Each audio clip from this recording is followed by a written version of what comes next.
એક મિનિટ, આપનું નામ અને ઘનશ્યામસિંહ જાડેજા, પૂર્વ કોર્પોરેટર કોંગ્રેસ।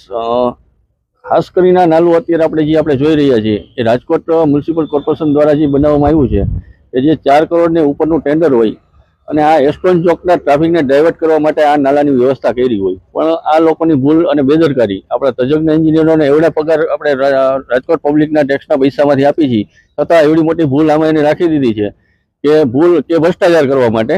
કે ખાસ કરીને જો આમાં સ્ટ્રોંગ રૂમ બનાવવાનો હોય, એ સ્ટ્રોંગ રૂમ બનાવ્યો નથી અને પાણીના નિકાલ માટે જે મોટરો હોવી જોઈએ એ પાણીને મોટરથી લઈ અને પછી ભૂગર્ભ કનેક્શનમાં એ લોકો પાણી એમ વરસાદી પાણીમાં વયું જાય, પણ એ વ્યવસ્થા ન કરવાના કારણે આ અત્યારે બંધ પડ્યું છે અને લોકો ટ્રાફિકની સમસ્યામાં હેરાન થઈ રહ્યા છે।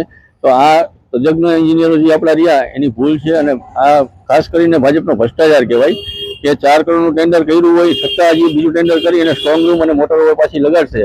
એ દરમિયાન જે ચોમાસાના વરસાદી પાણીનો નિકાલ હોવો જોઈએ એ વરસાદી પાણીના નિકાલની કોઈ વ્યવસ્થા નથી, એના હિસાબે આ નાલું રહ્યું એ નાલું હવે અત્યારે લોકોને કોઈને કામ આવી શકે એવી સ્થિતિમાં છે નહીં। કોર્પોરેશનના એન્જિનિયરો ઉપર પગલાં લેવા જોઈએ કે નહીં? ખરેખર લેવા જોઈએ। એનું કારણ છે કે લોકોના ટેક્સના પૈસે આ લોકો આવડા તગડા પગાર લે છે અને આવી ભૂલો કરે તો આ લોકોને ઘર ભેગા કરવા જોઈએ અને સસ્પેન્ડ કરવા જોઈએ કે જે કરીને બીજી વાર આવી ભૂલ ન થાય અને બીજી વાર ધ્યાન રાખે।